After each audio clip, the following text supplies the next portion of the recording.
Assalamualaikum teman-teman. Di sini saya akan melakukan praktikum dengan judul uji makanan. Yang pertama ada uji karbohidrat, yang kedua ada uji lemak. Nah, pada video kali ini saya akan membahas tentang uji karbohidrat pada beberapa bahan makanan.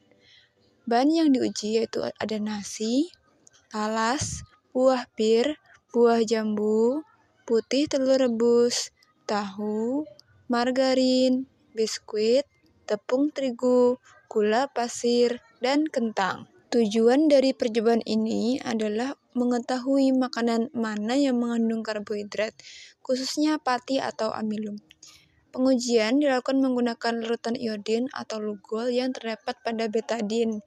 Jika bahan makanan berubah warna menjadi biru kehitaman, berarti bahan tersebut mengandung pati. Semakin gelap warnanya, semakin tinggi kandungan patinya. Sekarang, mari kita lihat hasil pengujian masing-masing bahan makanan. Yang pertama ada nasi. Setelah ditetesi larutan iodin, nasi berubah warna menjadi biru kehitaman. Hal ini menunjukkan bahwa nasi mengandung pati dalam jumlah tinggi. Karena itu nasi menjadi sumber energi utama bagi tubuh. Kedua ada talas. Talas juga mengalami perubahan warna menjadi gelap setelah diuji. Ini membuktikan bahwa talas mengandung karbohidrat cukup tinggi, terutama pati yang dapat digunakan sebagai sumber energi. Ketiga, ada buah jambu. Pada buah jambu, perubahan warna tidak terlalu terlihat. Hal ini menandakan bahwa kandungan pati pada buah jambu sangat rendah. Buah jambu lebih banyak mengandung vitamin, serat, dan gula alami. Keempat, ada buah pir. Buah pir juga tidak menunjukkan perubahan warna yang pekat. Ini berarti kandungan patinya sedikit dan lebih banyak mengandung gula alami seperti fruktosa. Kelima, tahu. Tahu tidak mengalami perubahan warna menjadi biru kehitaman. Hal ini karena tahu merupakan sumber protein nabati dari kedelai dan memiliki kandungan pati yang rendah. Keenam, ada biskuit. Biskuit mengalami perubahan warna menjadi gelap setelah diuji. Hal ini menunjukkan bahwa biskuit mengandung karbohidrat karena terbuat dari tepung dan gula. Ketujuh, ada gula pasir. Gula pasir tidak menunjukkan perubahan warna biru kehitaman. Ini karena gula pasir mengandung gula sederhana, bukan pati atau amilum. 8. Ada tepung terigu. Setelah ditetesi larutan iodin, tepung terigu berubah warna menjadi biru kehitaman. Ini membuktikan bahwa tepung terigu mengandung pati dalam jumlah tinggi. 9. Ada kentang. Kentang juga mengalami perubahan warna menjadi biru kehitaman yang cukup jelas. Hal ini menunjukkan bahwa kentang kaya akan pati dan termasuk sumber karbohidrat. 10. Mentega. Mentega tidak mengalami perubahan warna saat diuji. Ini karena mentega merupakan sumber lemak dan hampir tidak mengandung pati. Yang terakhir ada putih telur rebus. Putih telur rebus juga tidak menunjukkan perubahan warna menjadi biru kehitaman.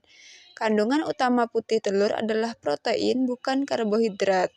Kesimpulan dari percobaan ini adalah bahwa nasi, talas, biskuit, tepung terigu, dan kentang terbukti mengandung pati atau karbohidrat karena mengalami perubahan warna menjadi biru kehitaman saat diuji menggunakan larutan iodin. Sementara itu, buah jambu, buah pir, tahu, gula pasir, mentega, dan putih telur rebus tidak menunjukkan perubahan warna yang signifikan karena kandungan patinya rendah atau tidak ada. Nah, selanjutnya saya akan melakukan praktikum yang kedua, yaitu uji lemak pada beberapa bahan makanan menggunakan cara sederhana. Nah, adapun alat dan bahan yang saya gunakan yaitu ada berbagai jenis bahan makanan, kertas coklat sampul buku, dan senter. Percobaan ini bertujuan untuk mengetahui apakah suatu bahan makanan mengandung lemak atau tidak. Prinsip dari uji lemak ini cukup sederhana. Bahan makanan dioleskan atau diteteskan pada kertas coklat. Setelah itu, kertas diamati menggunakan cahaya dari senter. Jika pada kertas muncul noda transparan atau tembus cahaya yang sulit hilang, berarti bahan tersebut mengandung lemak. Sebelum menguji bahan makanan lainnya, pertama kita akan mencoba pengujian pada air dan minyak makan sebagai pembanding. Nah, pertama-tama air diteteskan pada kertas coklat.